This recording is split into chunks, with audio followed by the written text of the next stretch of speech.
Hey everybody, we're here with the lab again, and we have a bunch of special guests today. So we have Alex and Tommy with us, and and today we're talking about.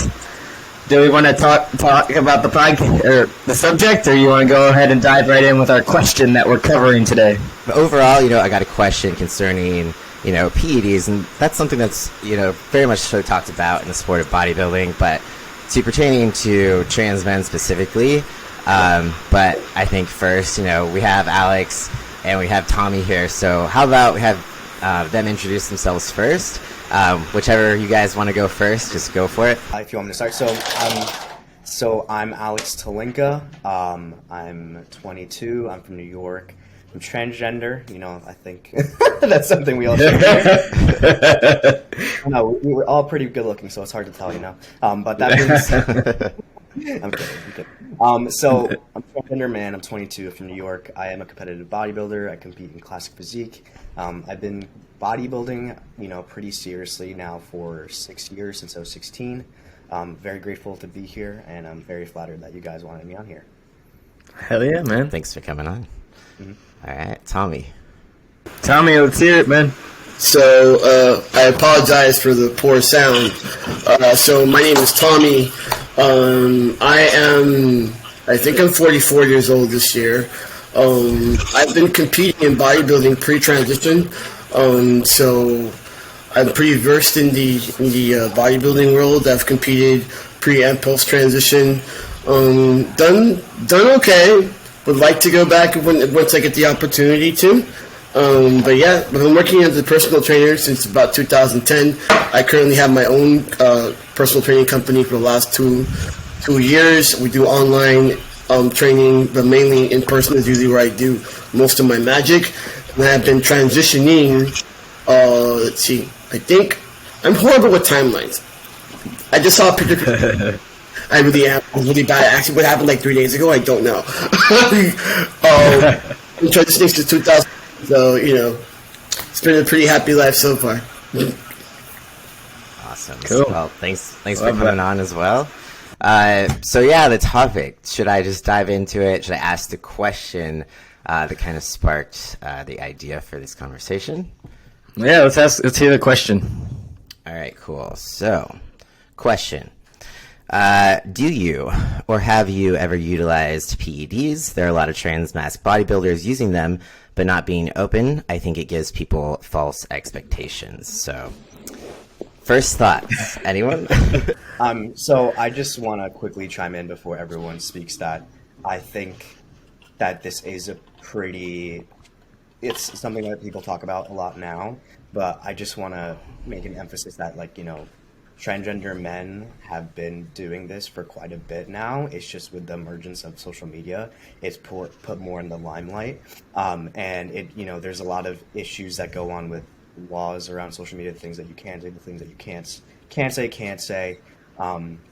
And I think that we can all agree everyone's very open about it, but we're just very careful and thoughtful of the way we go about it, because a lot of us do have a transgender base to our following that's, and not all of them do want to bodybuild like we do. So, we are trying to spread information that applies to the most and is the most, again, safe and responsible things for us to say. I don't think any of us are just trying to sit here and promote everyone taking PEDs for no reason whatsoever. I think it's only appropriate if you want to compete. But the thing about it is, another thing that's for us is, and I don't want to speak on behalf of everyone here, but I think it's reasonable to assume that all of us started bodybuilding and dedicated our platforms to that, and then the whole transgender community came along. So that was a hard clash, because you're having the bodybuilding world meet the transgender community, and I think some people, it's very difficult for them to differentiate between the two. And one of my good friends said it really well, and he said, Alex is documenting his bodybuilding journey. He just so happens to be trans, and I've been using that for a very long time now, because it's so true. It's almost like you're doing two things at once. You're a bodybuilder, but you're also trans, and people need to differentiate those two worlds because they're very different. Absolutely, and I think that's really well put. But I also think that people don't really understand bodybuilding unless you're into it, like really into it. People just don't get it. They don't understand the sport. They don't understand what the sport entails, or even why we choose to do the sport. Like, I think like it's just a very misunderstood thing. Everybody knows about Killer Sally now. Like, those are the pictures that people have in their head, right? And it's not all the wins, all the cool camaraderie. It's not any of those aspects. So yeah, totally. And I was also thinking like there's sorry. Oh, okay. So I was also thinking that the difference too is, you know, everyone's very supportive of like trans individuals in sport. It's the same thing. We are just wanting to compete in sport, but unfortunately we cannot compete naturally. And I'm not here trying to fight saying we should be able to compete in natural federations, because it's like we do use an exogenous hormone. Like, we do inject it, our levels are stable. There is a little bit of, you know, unfairness perhaps if we are competing against natural cis men. So it's kind of like you are in this little bit of a pickle where you want to be able to compete in a sport, and we might not have like the natural choice option, but this is a sport I feel like is kind of perfect for trans people, just because like bodybuilding's been fucking with gender norms for forever. So it's really great. Exactly. I totally agree. I think that I have a little bit of a unique thing here, because I've actually started bodybuilding before I transitioned, and for me, it started out as a way to embrace my masculinity without actually having to go freak my family out. Because, you know, I'm a pastor's kid, so my transition was rather, you know, kind of slow. And I do think that we have to be careful with how you talk about PEDs. So on my platform, I would just say I hope it's assumed, you know, but I've denied nor promoted, you know. And when guys come in, they do the whole I'm gonna slip into your DMs stuff, and they ask me about stuff. I'm like, well, have you done your own research? And, you know, where are you getting it from? And like, do you know who the source is and whatever not? Because there's so much that goes along with that. But the bodybuilding world, whether it be natural or whether it be, you know, what they call enhanced, whatever language you want to use, bodybuilding is like so much more than just PEDs. In fact, I can tell you very, very much so. When I first started working as a trainer in Bally's, if you guys ever like know your exercise history, but you know, remember Bally days? Okay, cool. Yeah. And like, you don't know how many dudes would come up to me and be like, bro, can you get me some gear? Can you get me some gear? And I'm like, you haven't even like been working out for a week, and you're already starting to ask what gear is, you know? And like, I'm a tad bit old school, so I come from the days where like this conversation was very like, we don't talk about it. You know, we never talked about it. It's, to me, like the way people talk about it now, I'm just like, wow, you're very, you know, it's very open and honest conversation, you know, and as trans men, I just feel like, dude, to me, it's a no-brainer. You know, it's a no-brainer. Do you want to do everything it takes to win in the NPC, or are you like, that's the way I see it. I'm doing everything it takes to win in the NPC. Now, if I'm going to go compete as a natty with the naturals and like say, okay, well, I'm like, that's a whole different other topic, you know. But I feel like you have to be careful in this day and age of talking about stuff, because people won't talk about the times where you wake up at 4 a.m, you're meal prepping. I mean, I think one time I was talking to Alex about his cardio routine. I tried it out and I almost died. You know what I'm saying? Like, nobody talks about the hard work. I've been watching everybody here's journey. Listen, I'll tell you what. I will take anyone, like, and say, okay, let's say we all decided to never use testosterone again. I promise you guys would have just about as good results as if you did. That's how I feel about the whole topic. I feel like people like to use it as an excuse to not do the hard work. That's my soapbox, by the way. I agree with that, and I think that the other thing is that PEDs are not only used in bodybuilding. Like, there's a million other sports that use enhancing drugs and like pros that do that, and I feel like a lot of times they want to make it a trans issue. Like, it's fucked up that we're using it, but we're not. But cis people are using it all the time. It's like, that's okay. And I'm like, okay. Yeah, I do feel like we're held to like a higher standard or like this higher morality compass, and be like, oh, you're trans, you're supposed to be a certain way, you're not allowed to, you know, chase things that maybe like cis men would chase or want. So it's almost like we have more weight on our shoulders, like more responsibility to, you know, set a certain example, but it's like the example we're setting is, you know, go after what you fucking want, go after your dreams, do whatever it takes. And we're not saying this is a pursuit of health, you know, so it's just completely different. And it's not this deceiving thing of being like, hey, you know, buy my shit, you'll look like this. Like, that's not what the point is. It's very strictly, this is a sport, and we're very serious about it. Yeah, and I think, like, I mean, at least speaking for myself, there was a point I was natural, and when I was younger, I had the time to make YouTube videos, and I remember doing a Q&A, and at the time, I was being honest, I was natural, and now, years later, once I really started competing and stuff, I'm not anymore, and I think it's hard for people to understand, like, that happens, so you can't, like, use old information from 4 or 5 years ago that it's going to be the exact same way in context now, because... Right. You know, I'm not making posts saying, hey, so I take Primo, this is how much, so I just don't, because I'm very aware that I have young trans guys that follow me. I remember being them. I remember looking up to older trans guys and thinking they were like God, literally. I was like, oh my God, like, I wish, you know, and I would hate to hear that some 15-year-old, like, 16-year-old barely starting, like, really their whole transitioning process is thinking about taking a PED because they know that I do. Because that's so irresponsible of me. Like, I just refuse to put that narrative out there. I'd rather focus on the other stuff that, again, pertains to everyone regardless of if you want to compete or not. And, you know, if people ask me directly, I have no problem saying yes, I do. I just don't want to make my whole Instagram about that because it really loses its purpose at that point. I'm not here promoting, you know, having, you know, that work ethic will make you feel better about yourself. And, you know, once you start proving to yourself that you can do it, like, confidence will come along, like, things of that nature, because that's really what people want. You know, they don't want the PEDs, they want the confidence. So like, let me focus on the other, the same thing. Yeah. Well, to piggyback off of what you said, like, see, here's the thing that drives me absolutely mother effing insane. I don't know if I can curse it.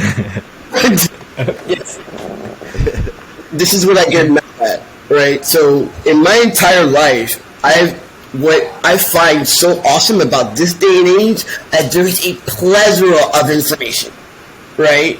So I want to go do something. I might grab a coach, but I've already had bad experiences with coaches telling me to take stuff that, like, I legit almost died one time. So, like, I go back and I research this stuff, right? And I research and I look at what I'm doing and what the effect is and the whole nine, like, even from dosing to whatever. So my problem is not so much that people want to take PEDs or not.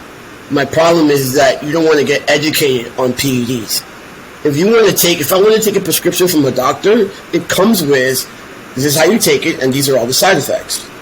You know, the reason why I don't take or talk about this stuff on any of my social medias is because, for the same reason, I don't want people thinking that I'm promoting PED use, because I don't, you know. I think if you're not competing, if you're not doing anything that requires your body to look like a freaking rock all the time, you should take it.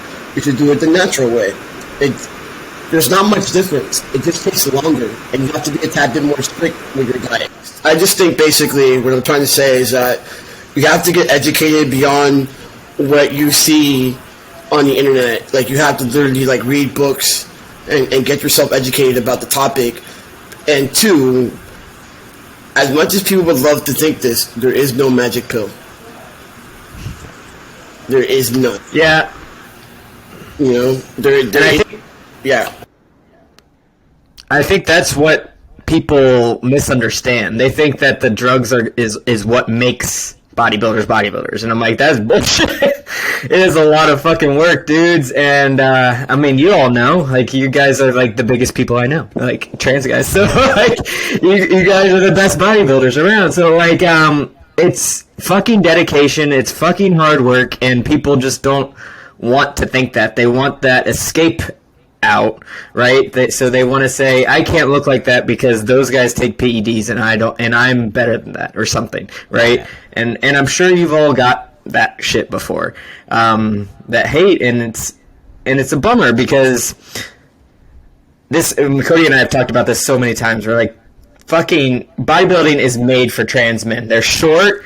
They have they're wide. Like it's made for us. Like you make your body. That's what every trans person I know has wanted to do their whole life. So it's just, it always makes me laugh because I'm like, it's not a magic pill. It's helpful, but it's not gonna do everything for you.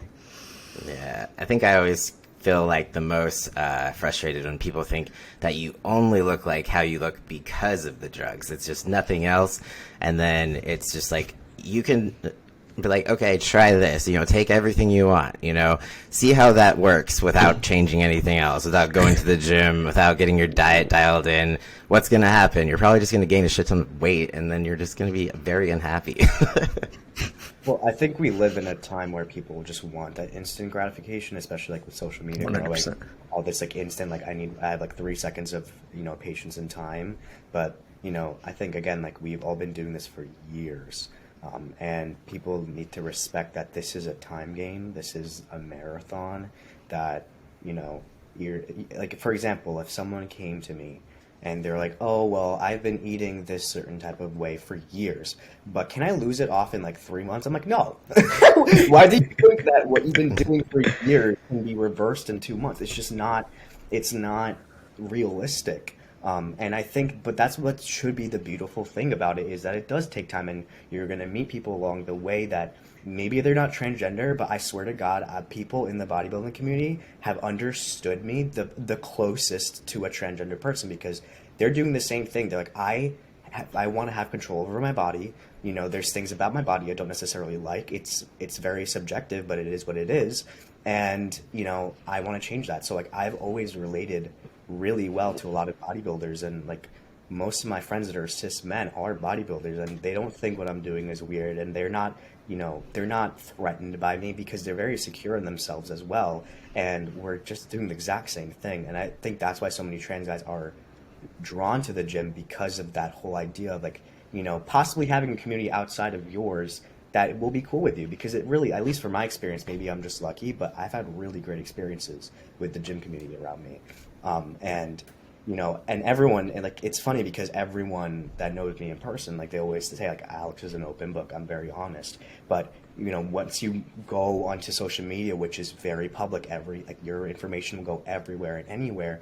I think we're all just being responsible at the end of the day. And also there's things that people don't take into account. Like, what if you're in a contract with a company and they may, maybe that's a source of your income at the moment, and you don't want to lose that, and they're telling you to be like a little bit careful with what you say. There's a lot of factors that come into it that people don't really think about. And again, like, I just don't think it's necessary to make every post like a disclaimer, like, hey, I take steroids, by the way. Like, I think that's a little bit silly. I always say, if they don't say they're natural, assume they're not. Like if there's like if they've never said they're natural, they're probably not. And I think people also think natural just equates to steroids, but there's growth hormone, there's insulin, there's a lot of things people can take that show up negative on blood work. So even if they're saying, oh, I'm natural, they can easily have been taking growth hormone this whole time, which does make a difference. Or you can simply just come off, stay your baseline for 16, 20 weeks, and your blood work will look fine after too. So I just think that, like we're talking about, the stigma is real, and that's another reason why we're a little bit more cautious, because there is a stigma. If there was less of a stigma, I would have no problem making an educational video, be like, hey guys, here's my education background. Okay, I'm not a doctor, but let me explain to you the pros and the cons of XYZ. Who is this appropriate for? Who is this not? I would love to make a video like that, but I simply don't feel comfortable because people are so aggressive the minute you say it. And it's almost like you're damned if you do, you're damned if you don't. So it's a very difficult, touchy subject. Well, yeah. And the fact that it's a private matter, like it's like not really anybody's business other than your federation, right? So like if you're not cheating, it's not really anybody's business. Plus it's fucking illegal. And like, It's like the reason too. Sorry, I don't want to come out publicly. It's like it's illegal. Yeah, exactly. That's the other reason why you have to be careful. You have to be careful because I've had, I've been doing this for quite a while, man. So like, I've been in the gyms, and I can tell you there's a dark side to it, right? So like when you start doing stuff that's illegal, and that means you're getting it from off the streets and stuff like that. It's kind of like it goes back to when people couldn't transition that easily, and they were getting their hormones off of like underground doctors. And I've seen a couple documentaries where people getting their drugs or the steroids from people that they didn't know who they were from. It could be from some underground lab in Mexico where there's no sterilization, or you don't know where you're getting your stuff from. There's ways to be careful about that, which is another reason why, like, again, I wish we could talk about it more openly and more honestly, without people jumping down my throat, because you just don't know. There's a lot of misinformation about it, and then two, because it can be dangerous. It can be dangerous, There is a certain danger to that stuff when you don't know who your source is or anything of that nature. And so when you start talking about it openly, and you're doing it in a public space, and you might be talking to a bunch of people like who are training, who have been training for a while and know that, hey, like, this is not the magic pill. I do have to do my research. I have to make sure that I do this in the safest way possible. Or then you could also talk to people who are very naive and don't ask questions, and then you get yourself in trouble or get somebody else in trouble because you've been more vocal about it, and then they're going to be like, well, I heard it on Tommy's channel, and there's that, it's going to be on your hands for being irresponsible. So there is that too, besides just, piggybacking off what Alex said, the contracts and stuff. Yeah. Yeah. Yep. I think that's also like jumping into, because it is illegal, it makes it way harder to actually educate and be open about it. So there's just it's hard to find proper information because there's so much absolute bullshit. So I almost wonder too, like, if it was legal, I mean, it would probably be less dangerous. There wouldn't be so many like underground labs that are sketch or whatever. So yeah, it's a lot of bullshit. I think I'm one of those that we should just legalize everything and just like let people do whatever. Farms are worse. It's important because there's. Oh my bad. No, you're good. You're good. Sorry. Okay. I was just saying. I just want to quickly say, like, for example, SARMs. I don't know how they're legal. I think they're way worse than PEDs. But I mean, like, if you actually know what SARMs stands for, it's selective androgen receptor modulators. It's physically changing and altering the receptors that your hormones attach to. To me, that sounds way more scary and dangerous than simply adding more hormones into you, because you can always take it out. But once those receptors are modulated, as the words they use, that doesn't, like, I've heard really crazy side effects of SARMs and like people going blind and overusing it. Meanwhile, hormones, which is something that naturally occurs in the body, I think, like you were saying, Cody, if it was just regulated and was more okay, I mean, people like to do illegal things. You make it legal, it's more boring. I mean, I know that's silly, but it's true. Or it could just be a lot more. I think a lot of people would be a lot more responsible. Maybe there would be a cap on how much you could get. So you're not taking like 2,000 cc of like crazy bullshit. Excuse my language, but I think it's like if you could make it legal, people educate on the topic and make them understand, like, once you take too much, it can turn into estrogen. I think that would make a lot of people a little scared. It's superficial, but it's true. And just maybe put a cap on it. Be like, listen, I cannot basically give you more than this a month, because then that's putting yourself in a serious dangerous situation. So, yeah, for sure. Right, and it's like it. And I just want to go back to the fact that, like, these are not things that are magic bullets, and I think that's the big fear, or the big thing that people see on social media, is that I can't look like him because of this, right? And it's always the out, and I think that's one of the things that has always stopped me from talking about it, was because people have such a stigma around it and such hatred around it and like judgment, and it's just ridiculous. Well, let's address that, right? So, first of all, we've had a couple of like people die over the years, right? And they want to blame it on the steroids, right? But let's take for example like Rich Piano. People are like, oh, the reason why he died was because there's massive amounts of steroid use, and I was like, yeah, but if you dig a little deeper, right? He had a very bad drug habit, like other drugs were involved, you know. Usually there's some kind of like health issue the person's having, and they're not going to their doctor to get like checked out, and this person has a mishap, and then you know they end up on the other side of the railroad, right? So you have that to take into consideration, you know. And to your point, like of it not being a magic bullet, okay. All they do is help and enhance.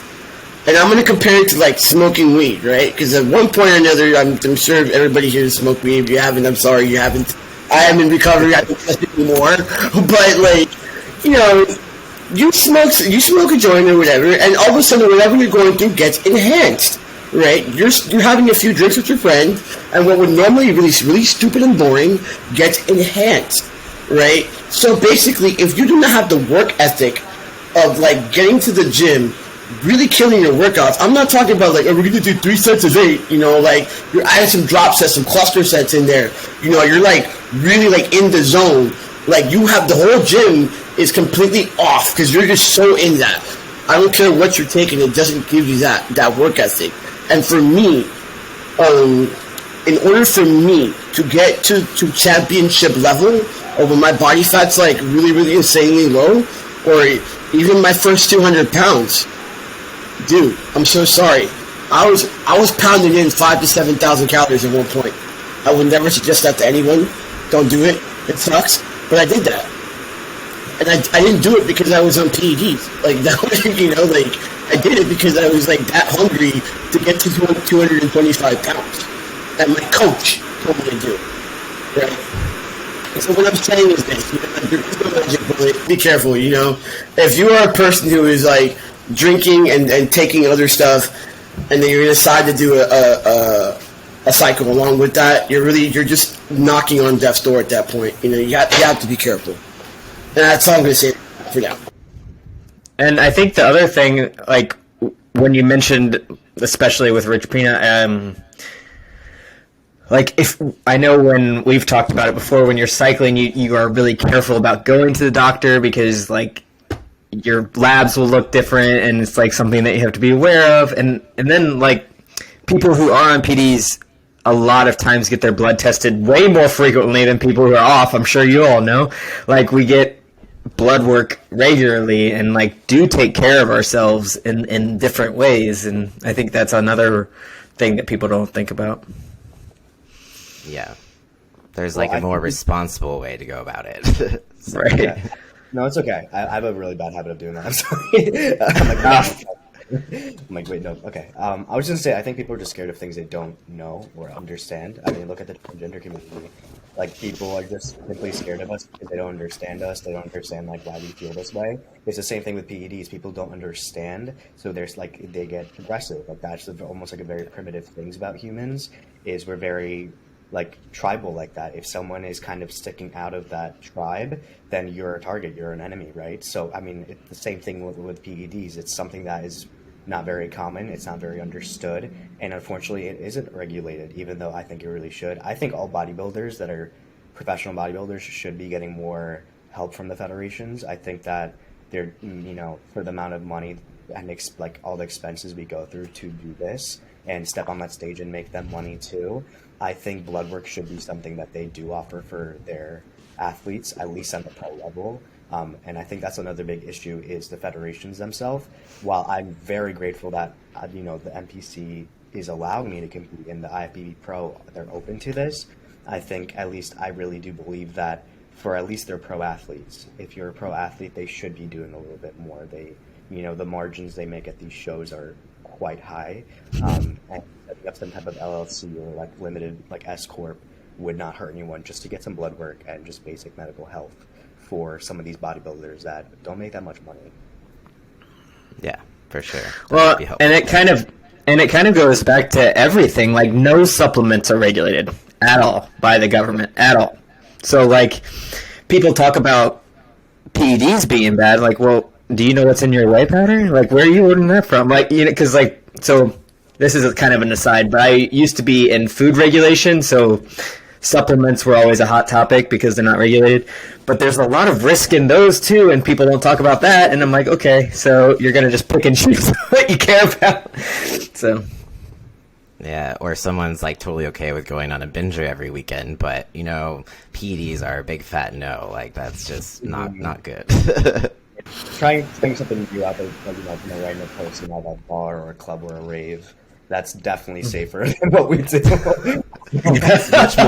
much more productive as well. I mean, but you have a positive effect, you know. Yeah. What's up, Tommy? Oh, he's like, I was like, you gotta say something. So one other thing too, I always want to emphasize too, people don't really understand the possibility even without PEDs, or like realize you should do basically as much as you can until you jump into that world. And I don't think you should do it if you're not thinking about stepping on stage or being competitive. But like people don't understand that there's a lot that you can achieve trans natty, I like to call it at first, to where like just using your regular testosterone dose, like push that to the max of like seeing what you can do before you think about hopping on other stuff. I know everyone's different, really depends on like where you are in life, but you know, it's something that, you know, so it's like the last physique show I did, I had, you know, didn't have any help with that. Let's just say, like, it was natural. Of course, you know, the people say I need more size, and I got 5th out of 6. So obviously, you know, it's like, if you want to be competitive, it's like one of those things that unfortunately the judges all but tell you this is what you have to do. Also, every other guy on stage is taking something. Exactly. Not only are we competing against cis men, we're competing against enhanced cis men. And you think that it would be the noble thing to do this natural? Like, are you out of your fucking mind? Like, it's never gonna happen. like yeah. You're asking a man to go, not only, they're enhanced. All of them probably take more than I do on top of it. You know, they're kind of, some of them are really ballsy, especially in classic. Like, I've heard some things and like my mouth dropped. I was like, how are you not in the hospital? You know? And yeah, like, I mean, to get to 5% body fat lower, that is very hard to do it natural. And if you do, I mean, all the props to you, because like really what I think the benefit of hormones and steroids are is muscle retention. Because when you're in a diet, you retain a lot more muscle than if you were to naturally, because your body's very smart. If you're dieting, it doesn't realize there's McDonald's around every corner. It thinks you're dying, so it's going to use whatever it can to keep itself alive. And at one point that will be muscle, but if you take hormones, it does help the body retain a lot of that muscle. So I really think that is what the, like, you know, the really big advantage is being in an extreme caloric surplus deficit, and then prepping, and then having to still perform in the gym. You'll perform a little bit better and retain that muscle. But other than that, you're not going to take hormones and then just blow up. That's really food. Like, people don't get that food. In the off season, it's the food, really. For sure. And I think too, you just kind of basically said where, you know, getting down to 5% body fat as a natural is extremely hard. Like, people do it. It's fucking amazing. But I feel like that's why as trans men, we kind of have an unfair advantage if we did compete naturally. I mean, we still can't because they test for substances, not just testosterone levels, but like ours would be able to be stable. And at 5% body fat, we'd still have testosterone levels in the normal range. They wouldn't be crashing. We wouldn't have this like feeling now Cody froze. Cody froze. I think maybe, Yeah. do you guys hear me? Yeah. You froze. Okay. You're back. Okay. So, yeah, so basically it's just like we could, if we were supposedly, you know, something happened where we were allowed to compete with natural cis men, I'd feel a little guilty. I don't know that I would feel right. I agree, because your testosterone levels will definitely drop naturally if you're a cis guy and you're that low. It's definitely going to drop 100%.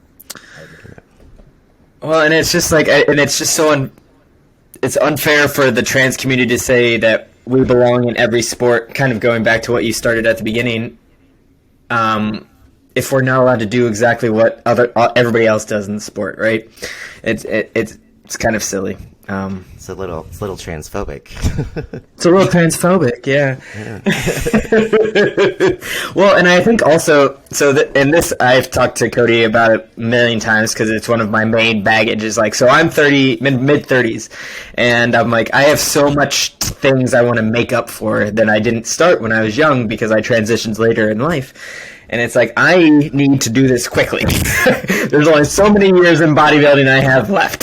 So it's like, let's get this done and get moving. And that's something that I deal with personally. Like, you know, like it's my own personal belief.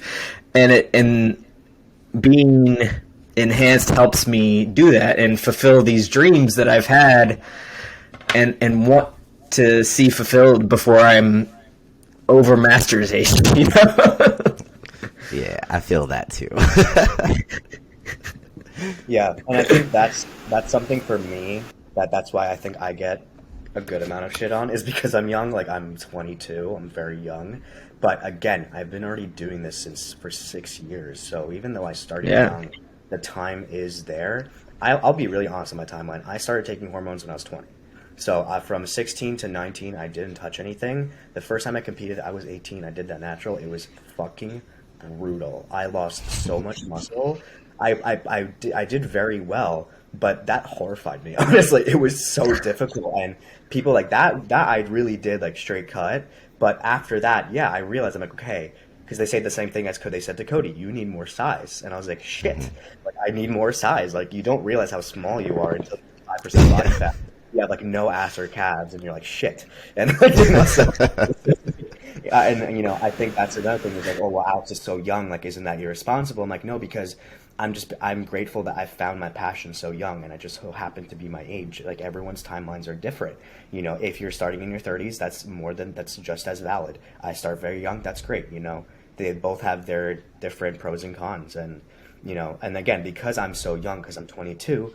A lot of the people that follow me specifically, at least, are younger, and I know that, and I don't think it's appropriate to be, like I said, 15, 16 taking anything. Like, I know, Cody, you work with Jason. I'm sure Jason's told you, like, you know, he's kind of like telling you how he works. Like, I learned from Jason. Like, I think, like, shout out to Jason, he's the fucking best, excuse my language. Like, a lot of my education before I got my certification came from Jason, and he, like, you know, he's very responsible and very safe and very mindful of everything. So that's just how, and I've been with him since I was 16. So that's the way I was mentored and brought into the bodybuilding world. So I've always just kept the principles for myself. And what I do, like, be mindful, be responsible. Like, you know, God forbid something happens to someone and it's because they follow you and they thought, well, you know, I want to look like Alex, which I think they should just want to look like themselves, but they want to look like Alex, and you know, and he's always talking about taking hormones long.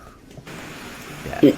You know, I started I started before in my late 20s, and then I took a break because I was like, well, I'm transitioning, I can't compete, and then I thought I couldn't compete, and I found out I could, and when I found out that I could, I went back to it. But I do want to touch about, like, picking the right bodybuilding coach. Okay, I've had really good experiences, and I've had pretty horrible experiences. You know, I've had one guy that I thought, because he was also an IFBB pro and he looked like massive, that he would take me where I wanted to be, right? So, and his answer to everything after a while was just taking more drugs.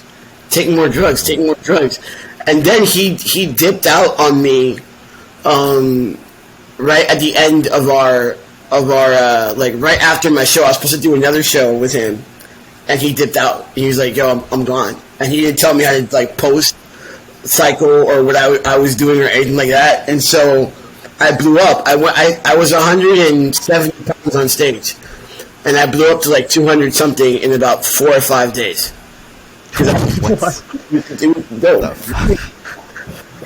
I went to my other coach, Diego, and like Diego at the time owned his own gym. He looked at me and he was like, "You look like shit, and here's this, so you don't have a stroke, and I need you to go to the gym and do cardio really slowly."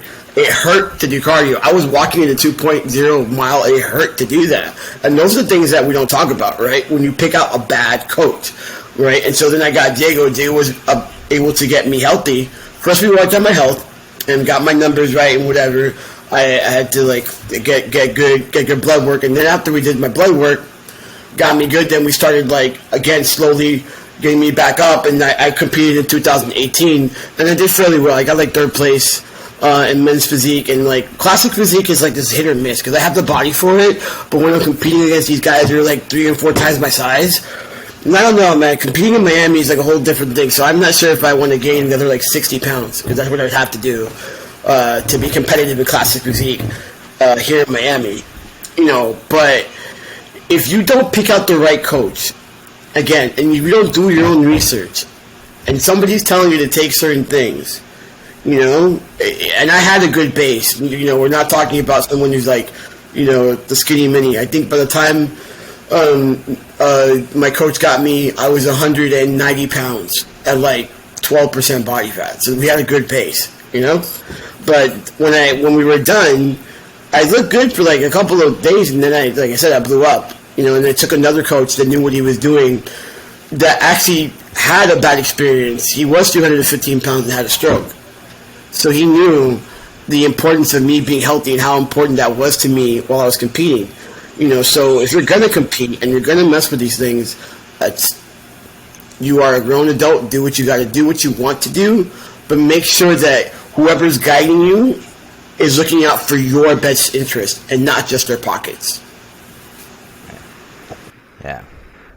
Yeah, and like to go off that, I also think it shows the importance of staying with the coach long enough. Like once you find the right coach, just stay with them. So many people just coach hop for no reason, and I think it takes time to really like build a relationship with the coach. Like let them learn your body, especially us. Like we're even more fucking complicated as it is. Like you gotta realize like what's going on, especially like, a lot of us come in with gut issues or like whatever, like so many different things, hormonal like things going on, especially if you have a bad coach going to a good coach, there's a lot probably going on internally. So like again, I've been with my coach since I started. I knew he was good, I saw it, and I was like, okay, like take the lead kind of thing. And that's, I think, has been a part of the reason why I believe I've been successful so far, is because I trusted myself, but I also trust him, and there's a very good relationship there. And, you know, at this point, he knows my body like no one else, and I know that. So I think, you know, even like you see IFBB pros, they jump coaches, and then they look like shit on stage because how, you know, the coach is just supposed to figure you out in 3 months, and that's when you're going to step on stage. So I noticed that too. Like I work with people and they'll come to me and they're like, oh, well, I worked with XYZ for like 2 months. I'm like, 2 months? I mean, I'm happy you came to me, but like, Jesus Christ, you didn't even give them a chance. Like, you know, and like stuff like that. It's just like, and I tell them, listen, like full disclosure, like you understand, like I'll say I have coaching commitments at this point because I don't want someone to think it's going to take 2 months. I'm like, no, give me at least 5 months to do like a little bit with you because we're not going to do anything in 3 months. So, and I do that for that specific reason, just to like give myself that security, to give myself that chance to do something with them, because it's just, again, going back to like the instant gratification, like you can't just come to me, I'm going to change up your diet, and then you're going to look like a superstar in like a day, you know? Like, but, you know, it's enjoying those small changes. Why don't you also listen to how your body feels? Don't you feel better? Don't you feel like you have more energy? Because those are all biofeedback markers that matter. But yeah, going off Tommy, like so many people, they just coach hop. They'll go to a coach that sounds great, he looks good, or she looks good, and maybe they have a really big name, but they're usually a big disappointment. Like, you know, not all coaches have to be bodybuilders themselves. Like, look at Hani, you know, he's one of the best fucking out there. He literally, like, I mean, he just like was a superstar this last Olympia. To me, he looks like a dad. Like, he doesn't look like, look at him, he's like, yeah, he is the Mr. Olympia coach kind of thing, you know? But again, like, my coach is Jason, and like, I'm very loyal to that. Like, I don't want Hani, I want Jason, because that relationship's there, and you know, like, I want to make it to the Olympia stage with Jason. So it's like just one of those things that people need to be a little bit more loyal with who they work with. And you know, being a coach is a lot of fucking work. I don't think people realize that. Like, you're their coach, but you're also there for them mentally, and like, it's important for them, especially with who we work with. So you like, it's just gonna happen that you create that relationship. So you should savor that. Like, that's a beautiful thing, you know. Yeah, I feel like, with your coach, it's almost like it should be, like trying to find a new therapist. It's definitely not easy because you formed that relationship. So it's like once you're in it and, you match and they learn about you, stay put unless they're like actually really horrible. So it's like maybe you get along as friends, but they really actually suck at coaching. Then, okay, sure. Like look around. But, that relationship is actually very important. Absolutely. Absolutely. I was also thinking about, like, to kind of piggyback off of Alex saying, he started so young and, you kind of get some shit for that. But also, I feel like some of the reason that, you wouldn't want a 20-year-old cis guy to start, hormones and stuff at that age because they always are like, oh, fertility. Like, there's all these other factors that go into play for cis men at young ages.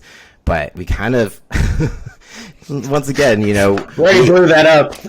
we don't have a leg up in many places in life. So sometimes, like, as a trans man, you got to celebrate the small wins. Like, you don't have to worry about, like, PCTs and, like, things where we don't have to worry about, gyno because we already had all that shit, like, taken out. So it's, little benefits here and there, but I think for you, like you were young, but you had already been training for years.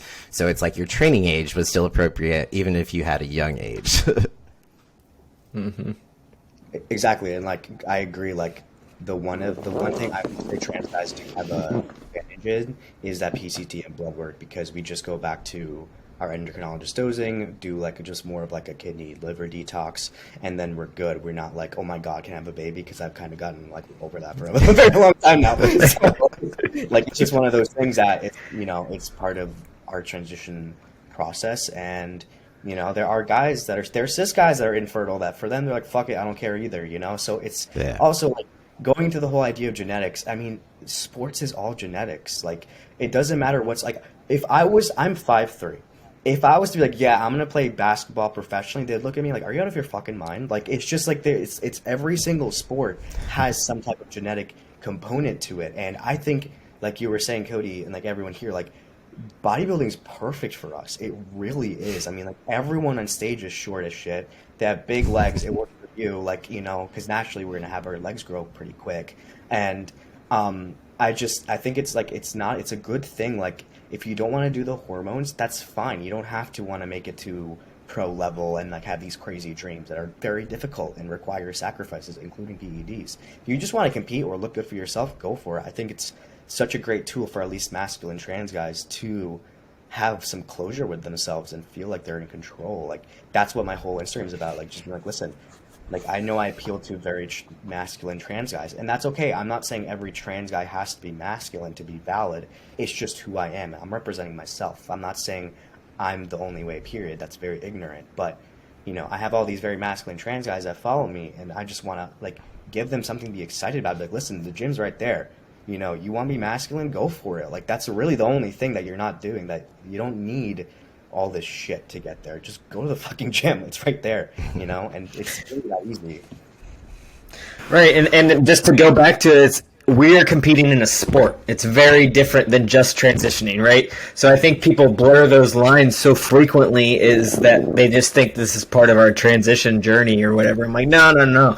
We are in a very specific lane here. We are competing in a sport to prance around naked on a stage. That's what we're doing. And it's just very different than just like any other trans person who's just trying to live their life, right? So... Yeah. I think if we didn't even have social media, we probably wouldn't even necessarily have to have this conversation, but it's just like people see you every day and, people start saying shit or whatever. And so it's like you almost feel obligated to kind of, be, open about it, even if it's something that you're just kind of like, well, this is a private thing. This is, my life, but I guess I gotta, be open about this shit because social media exists. But it's like, if it didn't, we just go to the gym. The only people that see us are the guys who are doing the same shit. So it would be a non-issue. You just kind of assume everyone's doing the same shit, and that's the end of story. But it's a different world. Yeah. I do think it's hilarious. Sorry, go ahead, Tommy. No, I was gonna say, so when Cody and I went to the O this year, and like walking around the expo is like, oh my god, we fit in. We're about the same height as everybody. We already are good at shooting things into ourselves because we all had to learn how to do that young. So I'm like, this is perfect for us. Well, I mean, the one thing I do love about the bodybuilding community, I come from a background where I used to get bullied a lot in school, and so but once I started bodybuilding, post transition, it was very different. Just very, very different. Like, I walk in the gym, and it's like I'm home. I know exactly who to talk. Like, I got guys around me. We're talking about, our families, whether they have kids or not, or whatever. A lot of the trainers, we talk about, whatever new training program system. My gym has a microwave and a place to sit down and eat. It's something that I think most gyms should have. But I have that.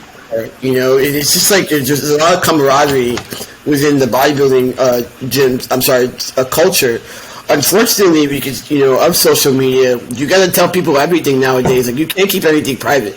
And I personally kind of sometimes I go to these risks where I don't want to talk, or I don't want to say it, or I don't want to, because when you talk about like this part of your life, it's like, oh, I have done a PED.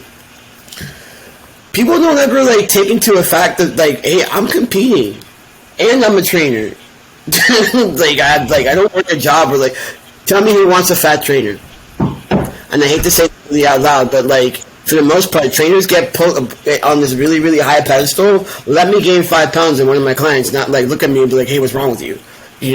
So we have that. There's a lot of pressure to be at a certain level as a trainer and also as a competitor. But in order to transition, the gym saved my life on that one. So I don't know how anyone else feels. I suffer from anxiety. My mind is sometimes my worst enemy, and the best place for me to be in at 5 o'clock in the morning is in the gym. And then once I get my happy hormones up and running and stuff like that, then I go face the world, and I'm all positivity and love and smiles. But for me, it's PEDs are just this one small part of the puzzle.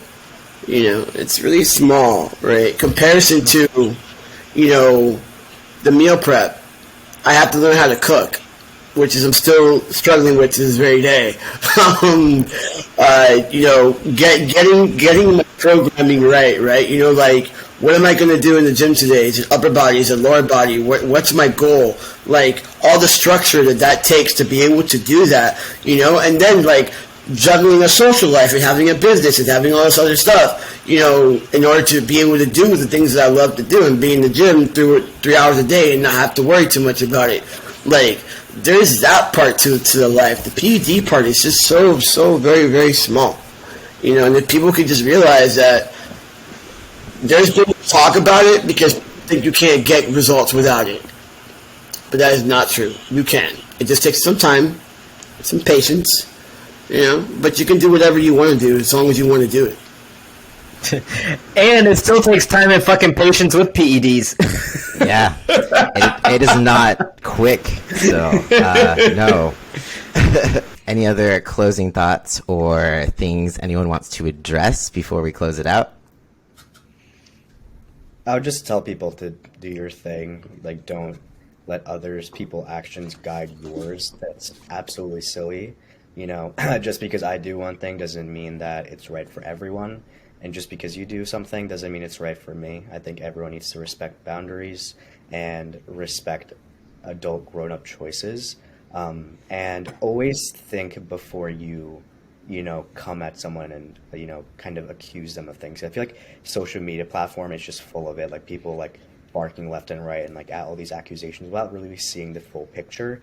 So I think it's better to just take a step back and ask yourself, is it really worth your time to think of that? Maybe have just a normal conversation. Don't accuse them of anything. Just reach out, be like, hey, I was feeling a certain type of way. Can you explain me? And if they have the time, they will. If they don't have the time, maybe they didn't even see the message. Don't take it personally. So, I just think that people on social media, I hate to use this word, but I feel like it makes us a lot more self-centered, and people get a lot more insulted like very quickly and take things personally. So just because someone isn't being open about using a certain thing, take a step back and ask yourself, why wouldn't that? Why are they not just making every post about it? Is it because that they're trying to hide it, or is it because there's another reason, which obviously there is? So, you know, that's my little last take. I know at least I've dealt with this a lot, especially recently, like people being like, oh, like Alex doesn't talk about it. I do talk about it. I'm talking about it right now. I'm just talking about it in a responsible way where I don't feel like I'm endangering a kid, honestly, like, to put it bluntly. So. Yeah, exactly. Anyone else? Kel? Tommy? Go ahead and let Tommy go. So, first of all, you guys are all rock. Every last one of you. It's always cool, and I don't want to sound like the old fogey here, but to see you guys do your thing, I'm always like inspired by every one of you. When I go on my social media, especially my Instagram, I'm like, I gotta get my weight up. You know. I mean, I love it. I love to see you guys doing your thing. And Alex and I really hope that you go pro. You know, that'd be really cool if you ever get your pro card. It'd be a celebration for the community for sure. You know, Cody, compete as much as you can, as much as you can before your 40s. It's hard as fuck, that man. Go, man. Are you getting into rock climbing? Yeah, I do a little bit. It's very funny. I encourage you to continue to do that, you know. And as far as my closing thoughts, you know, listen, we live in the information age, right? And there's a lot of information out there, and you really have to know how to decipher good information from bad information. You make your own decisions and live your life. I caught it inside. And make your own decisions and live your life, you know, to the best of your ability. You know, but at the end of the day, your decisions are your own. You know, you could see one of us or somebody else talk to you about whatever. Your decisions are your own, and you have to take full responsibility for the things that you do as a person, right? I don't promote, I dissuade you from doing whatever you want to do. Just make sure it's whatever you really want to do, and that you choose the safest path to get there, you know.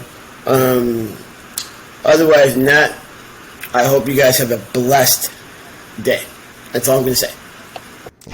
Thanks, Tommy. Thank you. Kel? I guess so. I think the only thing that I have to say is, like, PEDs are a personal choice. They're a personal decision to make when you want to bodybuild, and it's very different from just transitioning, and it's not required to make gains to have the body of your dreams. It's just something for a sport, essentially. So, yeah, honestly, I feel like for me, I almost want to ask for support from the community, because right now, you know, there's always a big push for trans people in sport. And I think that is obviously that's great. We're pushing for, you know, us to be able to play sports and everything, but where's the support for, like, all sport? Like, bodybuilding is a sport, and we are trans people competing in this sport, but we tend to, like, be looked down upon. So basically it's like, I really want to make the distinction that this is not any different. This is still a sport, and we want the support of our community, and we're not trying to deceive anybody. We're just trying to, you know, live our lives and do what we're passionate about. And that's all it's about, honestly. So I would like to just maybe ask people to open their minds a little bit and kind of see it from a different perspective, and just know that we're just doing what is best for us. And this is the path we want to take, and we're very passionate. And yeah, just some support and respect would be much appreciated. Amen. Yeah, I think that's a great note to end on, to be honest. And I just want to say, Tommy, okay. thank you guys. Yeah, I was just say, just because Tommy said it, thank you guys so much for having us on. Again, just very flattered that you guys chose the two of us to talk about this. You know, felt that we were responsible enough to talk about this. So, absolutely, fellas. Yeah, absolutely. Thank you so much for coming on. So I guess that's it, and we'll just wrap it up. And yeah, thank you again. Bye, y'all.